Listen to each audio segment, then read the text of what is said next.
Welcome to a session, conversation on Nagorno-Karabakh. My name is Celeste Wallander. I am privileged to serve as moderator for this panel. And thank you for the assistance from the audience in my duties. I am going to start by inviting our esteemed guests to offer some initial thoughts on the challenges and opportunities each sees in the challenge of resolving the dispute over Nagorno-Karabakh. And then we will have time for some questions and some further discussion. Our guests today are President Ilham Aliyev of Azerbaijan and Prime Minister Nikol Pashinyan of Armenia. The two leaders are at the heart of something that the Munich Security Conference has always sought to speak to and to help advance, which is the peaceful resolution of disputes in the international system. And I'm really grateful to Chairman Ischinger for making sure that this issue it remains on the agenda and in the attention of the Munich Security Conference. With that, let me turn to President Aliyev and invite him to offer his thoughts on the challenges and opportunities. Thank you. First of all, I'd like to express gratitude to Chairman Ischinger for organizing this event.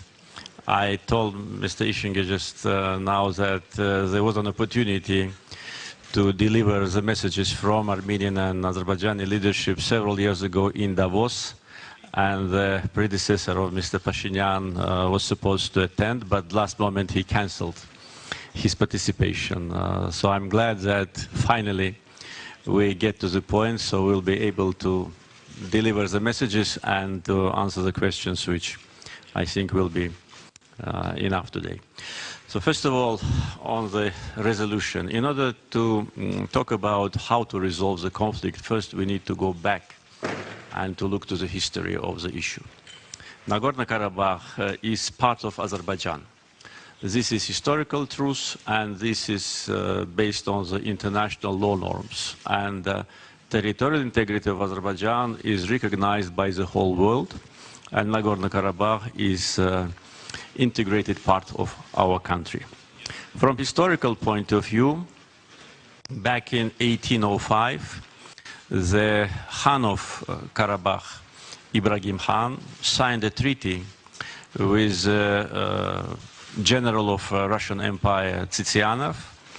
Under this treaty, Karabakh Khanate, Azerbaijani Karabakh Khanate, as an independent country, became under the rule of the Russian Empire. In that treaty was called Kürekçay Treaty. The text of this treaty is in internet. Nothing is said about Armenian population of Karabakh.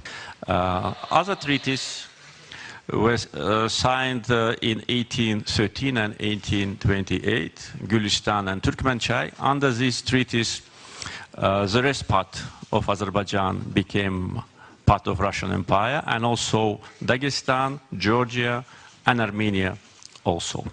So this is a historical part of the issue. Then, during the period when Russian Empire collapsed and Georgian and Azerbaijani Democratic Republic were established, one of the first decrees of Azerbaijani Democratic Republic in 1918 was to transfer Yerevan from Azerbaijan to Armenia and to announce it a capital of Armenia. This is also a historical fact. If you give something to someone, that means that this something belonged to you. In 1921, the Caucasus Bureau of the Bolshevik Party made a decision to retain Nagorno-Karabakh within Azerbaijan, to retain and not to transfer, as some Armenian historians want to present. This is also a historical fact. And the other historical fact is that in 1923, the Azerbaijani Soviet Social Republic issued a decree on creation of Nagorno-Karabakh Autonomous District, inside Azerbaijan. So this is a history. And then in the end of 80s, Armenia launched an aggression against Azerbaijan. 300,000 Azerbaijanis were deported from the territory of Armenia. And then in the beginning of 90s, Armenia launched aggression already against Azerbaijan Republic. And as a result of that aggression, almost 20% of our territories are under occupation. And 1 million of Azerbaijanis became refugees and IDPs. Our people were subject of ethnic cleansing. And in 1992, previous Armenian regime committed a war crime, genocide of Khojaly. As a result, 613 innocent civilians, among them 106 women and 63 children, were brutally killed. More than 10 countries recognize genocide of Khojaly. Coming to the international law issue, once again, Nagorno-Karabakh is part of Azerbaijan. United Nations Security Council adopted 4 resolutions demanding withdrawal of Armenian troops from the occupied territories. These resolutions are not resolved.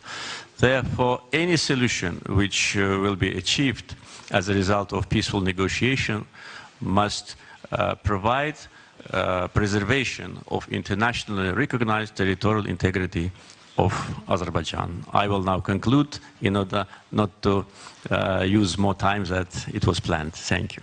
Thank you, Mr. President. Thank you for that overview. Mr. Prime Minister, I think we are ready to hear your views on this issue. Okay, thank you. You know, I would ask President Aliyev not to go so far into history, because when Armenian King Tigran the Great was negotiating with Pompey, a Roman military leader, there wasn't any country in the South Caucasus, in all around the world, named Azerbaijan. And so I don't think it is right way to go so far, because I could go even further and start from, for example, 400 years before Christ. But I wouldn't do that, because I don't think it is right way to go. As far as Nagorno-Karabakh is concerned as like a country, you know, I should say that I'm not agree with President Aliyev, because Caucasian Bureau decided to Karabakh to be a part of Azerbaijan, Armenia, I'm sorry. And after that decision, and this was totally lawful decision, and after that, according to the personal initiative of Joseph Stalin, this decision was changed in the Moscow, and it was like a plot between Stalin, Lenin, and Ataturk. And Karabakh never been a part of the independent state of Azerbaijan. And Karabakh was put into Azerbaijan only in the process of forming Soviet Union. And when we are speaking on the territorial integrity, we should decide about which country territorial integrity we are speaking. My question is, if Azerbaijan respected territorial integrity of Soviet Union, becoming independent country, as Azerbaijan left Soviet Union, in the same way Nagorno-Karabakh left Soviet You can say that I'm now speaking on country which doesn't exist, meaning Soviet Union. But the Soviet Republic, which contains Nagorno-Karabakh, also doesn't exist. There is no Soviet Republic, Soviet Socialist Republic of Azerbaijan. And that is true. And like Azerbaijan gained independence from Soviet Union, in the same way, Karabakh gained independence both from Soviet Union and from Soviet Azerbaijan. As far as Khojaly is concerned, in the mid-90s, former president of Azerbaijan, Ayaz Mutalibov, gave an interview to the Russian paper Argumenty i Fakti, saying that the provocation in Khojaly was organized by Azerbaijani opposition to tackle him from the power. And this happened actually because as a result of that event, Ayaz Mutalipov was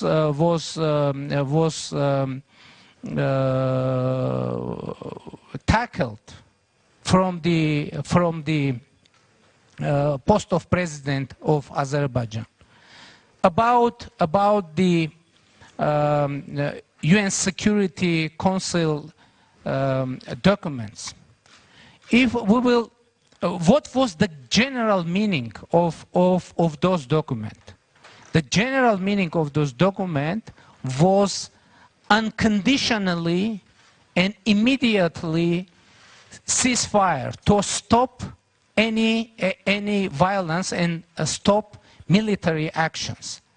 And when we will see US Security Council Resolution 884, we will see that there written that Azerbaijan violated ceasefire, and as a result, Azerbaijan lost territories.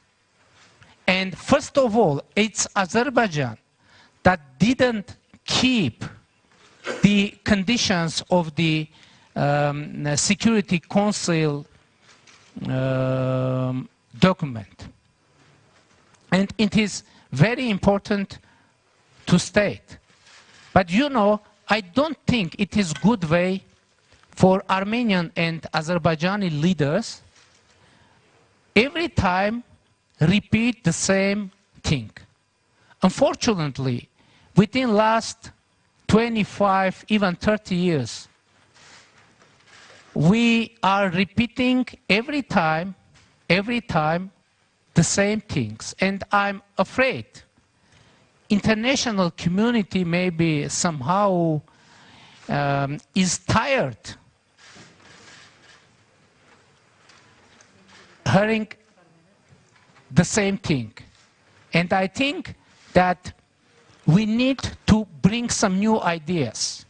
And I would like to say that when I became Prime Minister of Armenia through the non-violent Velvet People's Revolution, I understood that it isn't possible to solve 30 years lasting conflict with one or two steps. And I thought that for solving this problem, we need to have revolutions. And I started the process of micro-revolutions, and in the next opportunity when the floor would come to me, I will present you the role of micro-revolutions in Nagorno-Karabakh negotiation process that I initiated. Thank you. Thank you, Mr. Prime Minister. Before we were that is a welcome topic of conversation. I thought as a logical follow-up to the historical background that each of you has offered to the group. And as a political scientist, I always want to get on to the solution. I feel like historians help us understand, but they don't help us always understand how to move forward. Sorry for any historians in the room. What I wanted to get your thoughts on, and I'll start with you, Mr. Prime Minister, if you're here in an international audience, many experienced negotiators, many who have worked on this challenge for some 30 years and trying to support a peaceful resolution of the dispute. What is the one thing you would want to see from the international community to help you advance what you think is an equitable, peaceful solution to the challenge of Nagorno-Karabakh? And maybe about 2-minute answer. Yes, I'll turn to the there is a very concrete thing that international community could do. It make it clear that there is no any military solution for Nagorno-Karabakh conflict. There is no any military solution, and international community should make it strongly and very clear.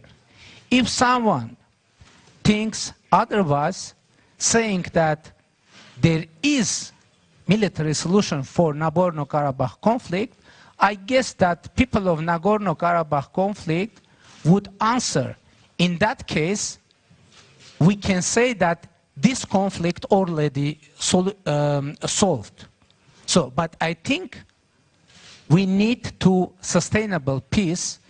And Armenia, and I'm not represent Nagorno-Karabakh in negotiation process, but I know that Armenia and Nagorno-Karabakh are ready to put real efforts to create in our region sustainable peace.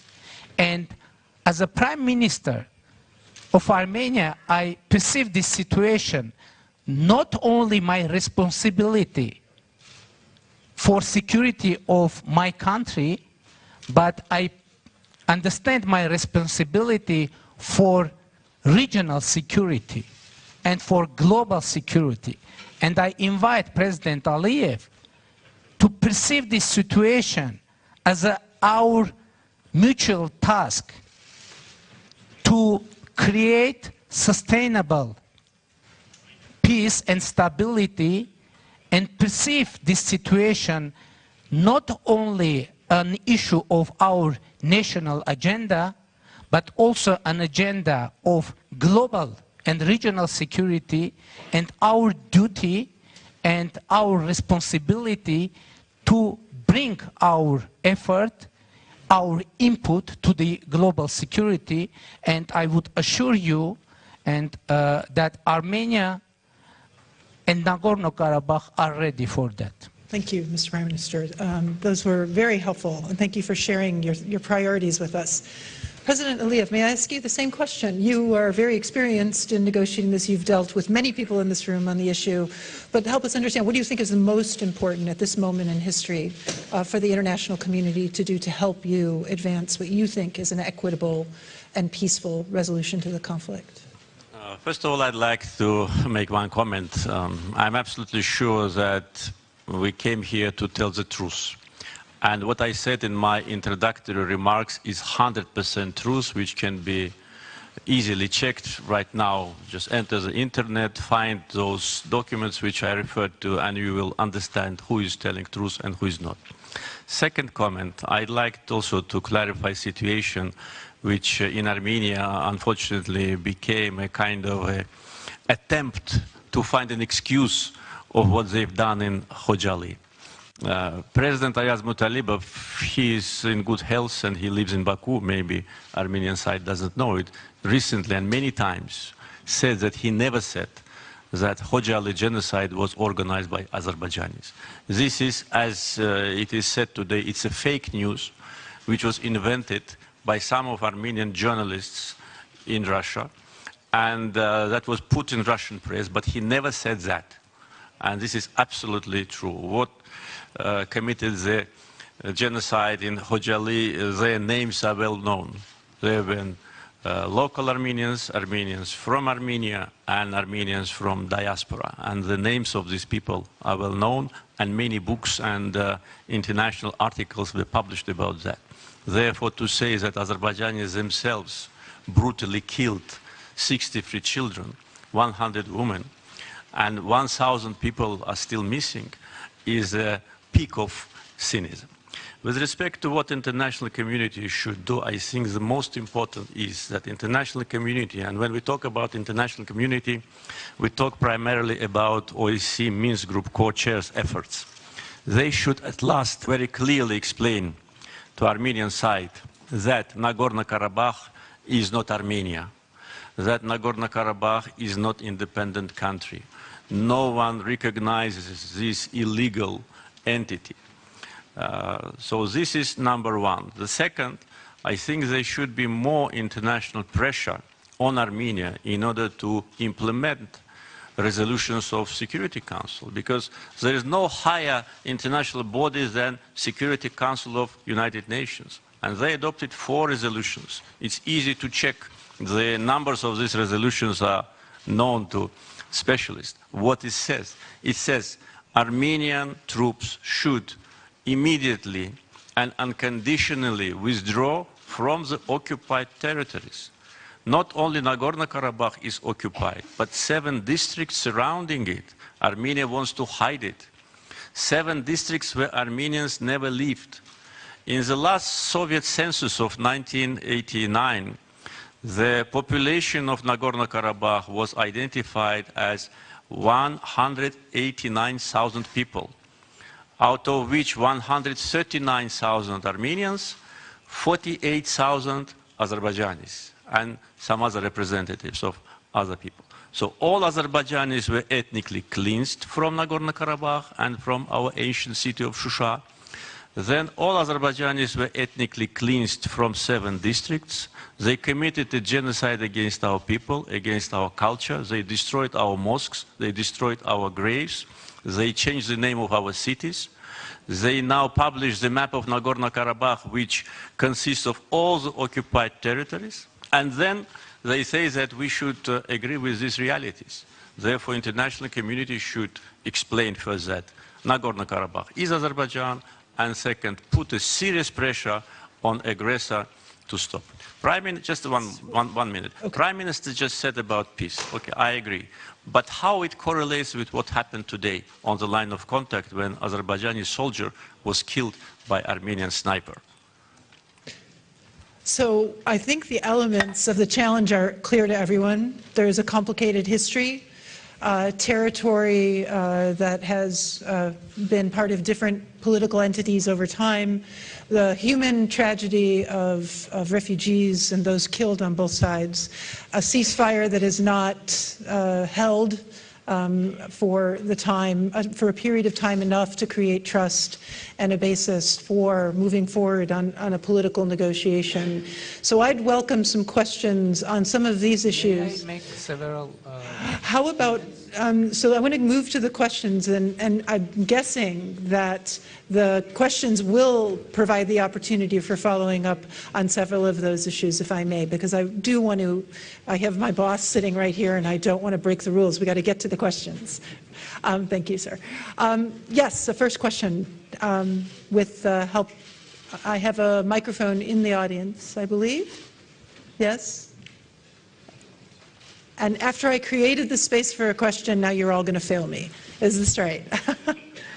Because then I'll just turn back to Mr. Prime Minister. Please, you can follow up. Okay. Okay, I'm going to. We'll come to that question. Yeah, we'll come to that question. Go ahead, sir. Go ahead. You know, I would like to make several comments. First of all, on resolution of UN Security Council, there is no word Armenian troops. There is written local Armenian forces. That means that people of Nagorno-Karabakh formed forces for self-defense, and there is no written Armenian troops. About victims, yes, it is tragedy. It is conflict. and thousands of people died as a result of that conflict. And both Armenian and Azerbaijanis. And this is fact. But personally, I read in the newspaper, Argumenti I Fakti, the interview of former president of Azerbaijan. And I think we can find it easily in the internet. On historical facts, there is a book, Nagorno-Karabakh, Legal Aspect, and what I said, you can find it there, and you can find it in the historical books. Names of city and about the ethnic cleanses. In Nagorno-Karabakh was the region of Shaumian. Living, living I'm going to give you a chance to answer. with Armenian. Okay. There is a Shaumian. Let's. My opinion is Nagorno-Karabakh. Okay, but there is a region. I'm going to give you a chance. Sir, I'm going to give There is a region, Shaumian, Professor. and in 1988, they lived 100% population of Armenians, and now there is no one Armenian, and the name of Shaumian is changed into the Azerbaijani name. It is a difficult word to me, and President Aliyev said that today Azerbaijani soldier was killed, and I can say that today in the border of Kazakh, Armenia and Azerbaijan, Armenian soldier was injured by the Azerbaijani snipers. And this is our mutual task. What to do? Stop this process. Thank you. That's a good place to turn over. I am going to give you, Mr. President, the opportunity to answer the specific points you disagree with, and then we do have a questioner, so I don't want to miss that opportunity. Please. Just comments, because once again, I came here to tell the truth. And once again, I don't know what was written in Argumenti Fakti. Argumenti Fakti is a newspaper, it's an independent newspaper where many Armenians work. And we in Azerbaijan know the number of Armenians who run the leading Russian press, so they can write whatever they want. Therefore, I refer to the official statement of the former president of Azerbaijan, Ayaz Mutalibov, who said that he never said that.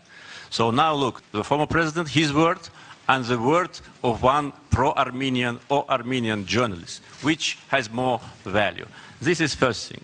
About Shaumian, Mr. Prime Minister was just pointing that it was Stalin who made a decision to give Nagorno-Karabakh to Azerbaijan, which is wrong, because again, look at the Caucasus Bureau, July 1921, when it is said to retain Nagorno-Karabakh in Azerbaijan and not to transfer it to Azerbaijan. But if he doesn't like Stalin so much, it's strange why he likes so much Shaumian, because Shaumian was one of the Bolsheviks. He was a person who killed innocent Azerbaijanis, and today's so-called capital of Nagorno-Karabakh is named after his name.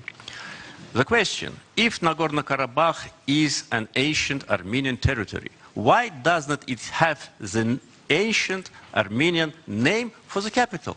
Because the ancient name for the capital is Khankandi, the village of the Khan. And the Stepanakert, because Shaumian's name was Stepan, Kert means city, that's right, in Armenia. Stepanakert was named in the name of that Bolshevik. So that once again proves that there was no Armenian historical legacy on those territories. And coming back to from where I began, this historical issue is important for understanding how the conflict should be resolved. Thank you, sir. I hope everyone's taking notes, because we're getting a history lesson here with multiple dimensions. We do have a question, please. And if you would identify yourself as you answer, so we know with whom we're speaking. Thank you very much. My name is Florian Kriener. I am a research fellow with the Max Planck Institute for International Law. And President Aliyev already mentioned the role of international law. My question would be, To both, would you submit this dispute to the International Court of Justice via special agreement? Mr. President, may I ask you to address the question first? You know, Azerbaijan is committed to the negotiation process, therefore we did not lose hopes that by negotiations we will be able to restore our territorial integrity. Therefore, when still we have these hopes, probably that will not be the best choice. But if, as a result of the new approach from Armenian side, the negotiations will be completely disrupted, then of course this option can be considered. Thank you, Mr. President. Mr. Prime Minister? We also devoted to the negotiation process, peace process, as I said, and I think that negotiation should take place in the format of OSCE Minsk Group co-chairmanship, and we are working very intensively, and as I said, we are ready to put real efforts to make real difference and to reach to the solution of conflict. But nobody asked me about many revolutions that I've met in negotiation process. I hope I will have opportunity. I am asking you to please explain. Next time. I'm asking you About to revolutions, mini no, revolutions. that's not what I mini want to revolutions. hear. I'm asking you to explain your mini. My conceptual perception is that, as I said already, it isn't possible just solve this long-lasting conflict with 1-2 step. We need, why I'm saying micro-revolution, because I think that we need to have micro-revolution conditionally to transform it into mini-revolution, and after that to have real breakthrough in negotiation process. What was the micro-revolution? In the September of 2018, I announced that any solution of Nagorno-Karabakh conflict should be acceptable for people of Armenia, for people of Karabakh, and for people of Azerbaijan. And why this is micro-revolution? Because I'm first Armenian leader saying that any solution should be acceptable for Azerbaijani people as well. And but now, after more than 1 year after that revolution, I'm not only leader of Armenia, but I'm only leader Azerbaijan and Armenia, that's saying that any solution should be acceptable for all sides. It is very important micro-revolution. Another revolution, during one of my press conference, I called to users of social media, Azerbaijani and Armenian users of social media, not to use social media to offend each other, to threaten each other, and to insult each other, but use social media, new technologies for trying to understand each other better. And it is another way, and I think that we should, and I tried to address directly to the Azerbaijani people, and if President Aliyev don't mind, and I don't mind that President Aliyev would speak with Armenian people. But we have very strange fact. President Aliyev is refusing to speak to representatives of Nagorno-Karabakh, and it is very strange fact. How it is possible to solve Nagorno-Karabakh conflict without speaking with the representatives of Nagorno-Karabakh? By the way, Nagorno-Karabakh was recognized as a party of conflict and party of negotiation by the OSCE, and this happened twice in 24 March of 1992 and in 1994 in Budapest OSCE summit. Thank you. So let me ask President Aliyev, what do you think of the 3 proposed micro-revolutions to seek the views of Azerbaijani citizens who've suffered from the war, Armenian citizens and the residents of Nagorno-Karabakh, and I assume also the occupied territories you would want to, or including refugees from those occupied territories you would want to include, and the idea of social media not being, we've heard a lot about this today, exacerbating force for hostility among the peoples, and the idea of being able to welcome speaking to one another's citizens honestly. You know, during my experience of negotiation with Armenian leaders, I had this opportunity with two predecessors of Mr. Pashinyan. Always in the very decisive moment of negotiations, they found some excuse in order not to continue. Otherwise, to put it, all of them wanted to keep status quo unchanged, but all of them tried to do it differently. Now, when Prime Minister Pashinyan talks about his proposal that the resolution must be accepted to the people of Azerbaijan, I answered to that. And I said, what is acceptable to the people of Azerbaijan? People of Azerbaijan, those who suffer from Armenian aggression, want to go back to their homes. It is their fundamental right. They're deprived from this right for almost 30 years because Armenian leadership, it is not Nagorno-Karabakh, and when Prime Minister talks about so-called self-defense forces of Nagorno-Karabakh, again he's telling things which is not true, because he knows very well, and I know, that more than 80% of so-called Nagorno-Karabakh army are citizens of Armenia, and this is true, maybe even more than 80%. Therefore, there is no Nagorno-Karabakh army, there is no Nagorno-Karabakh republic. And there are only two parties to the conflict, Armenia and Azerbaijan. Ask OSCE Minsk Group co-chairs, who are the parties to the conflict? They will say the same, Armenia and Azerbaijan. Nagorno-Karabakh is not. Why it is not? It is other question, but it is not, and we are not going to talk to them.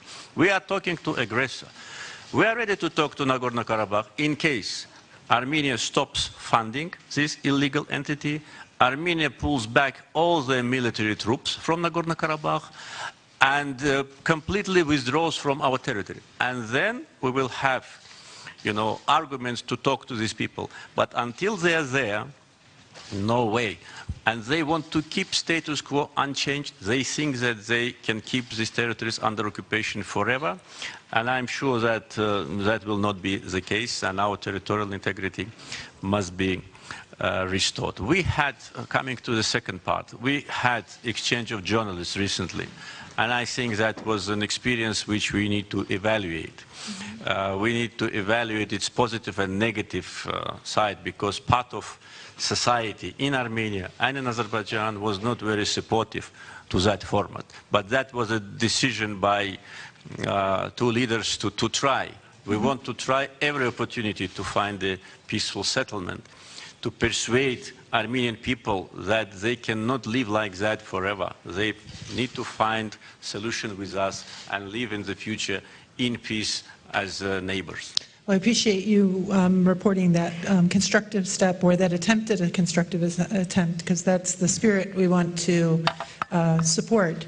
We have time for maybe one more question and some closing remarks. Is there another question from the floor? Yes. Thanks a lot. My name is Elena Chernenko. I'm a Russian journalist from the Kommersant newspaper and the Munich Young Leader of 2015. Russia is one of the countries that is trying to bring about a solution within the OSCE process.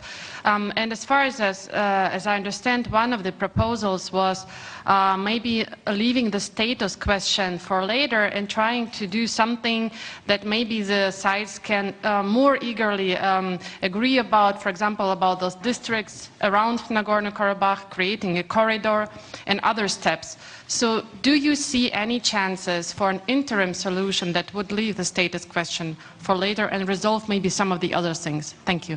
President Aliyev, do you have thoughts on the question? Yes, I think this is possible, and this proposal was seriously considered by Azerbaijan, and in general we gave our agreement to that. That's the most reasonable thing to do, because it's clear that we need to resolve this conflict in phases.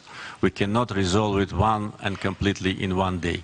It should be put in phases, and the first phase should be, and as the journalist said in the Russian proposal, liberation of part of the occupied territories, return of Azerbaijani IDPs to those territories, resettlement of that territory.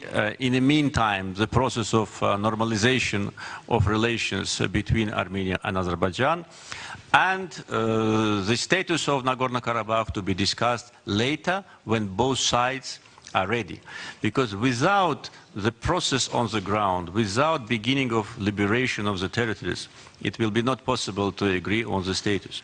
Our position is that status must not interfere with territorial integrity of Azerbaijan. At the same time, we always were saying that Azerbaijan is a multi-confessional and multinational country. There are many national minorities in Azerbaijan who live in peace and dignity.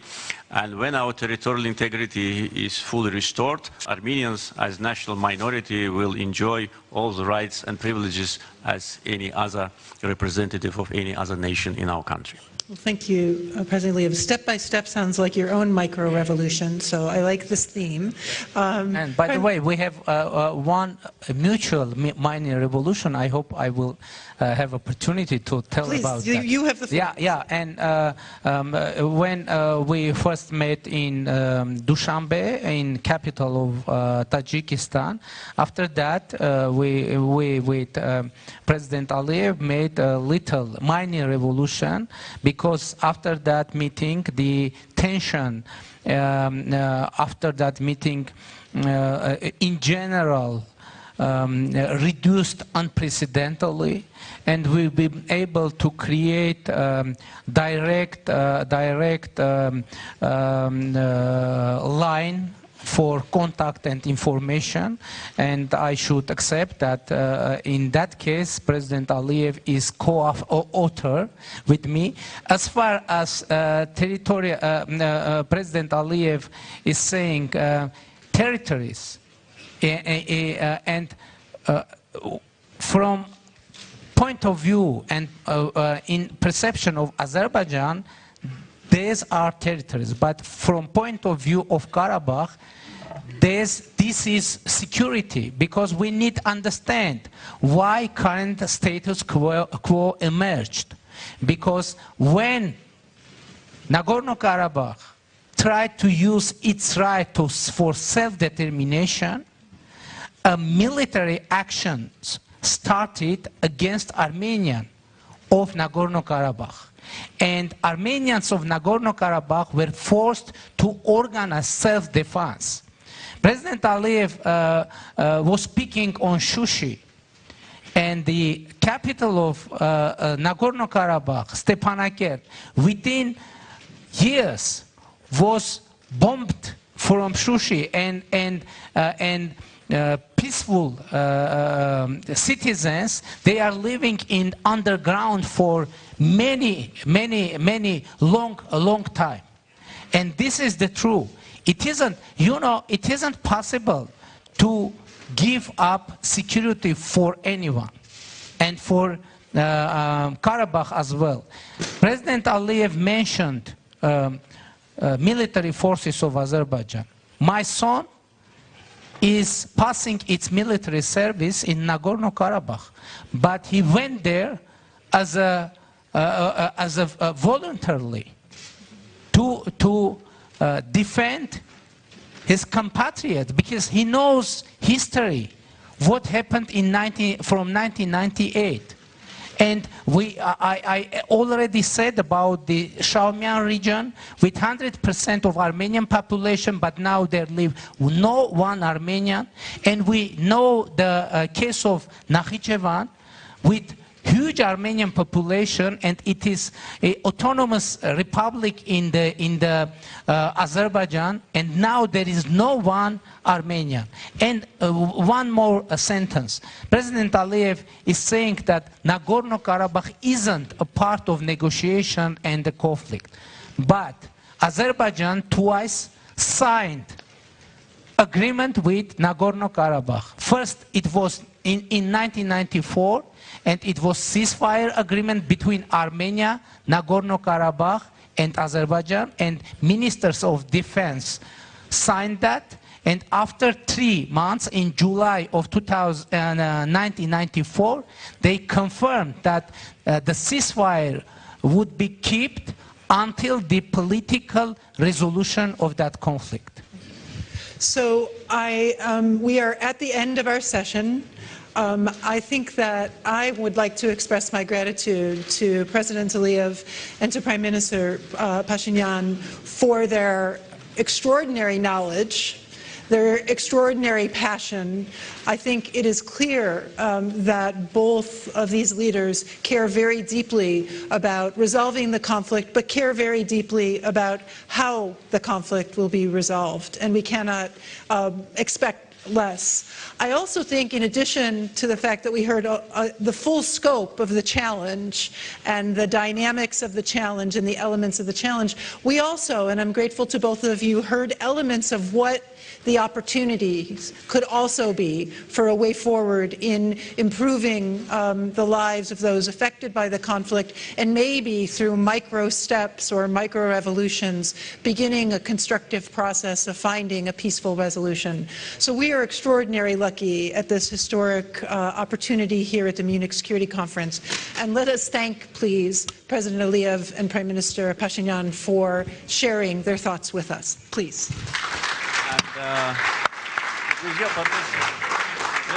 Just one remark, because that topic, just once constructive, yeah, on self-determination only. I will not talk about the fact that in Yerevan 70% of population were Azerbaijanis in the beginning of 19th century. I will not talk about that. That's what I said. Okay. On self-determination. That's what they always talk about. Armenian people self-determinated themselves. They have an Armenian state. My advice is to find other place on earth to self-determinate them for the second time, not in Azerbaijan. I have to. It wasn't. 30 seconds. Mr. President, it wasn't so constructive, but I would say, in times of the Great, in our region, there were only 2 nations, Armenian and Georgians. There were no one, and not only in the times of the Tigran the Great, but in times of Bagratunis, in times of Arshakunis. You could find it in any historic book, At least they're both laughing. But Both laughing, right? They're both laughing. But I'm very glad for this discussion, and I would like one more time confirm that Armenia and Nagorno-Karabakh are ready to put real effort to solving this conflict. Thank you. Thank you. Thank you, everyone.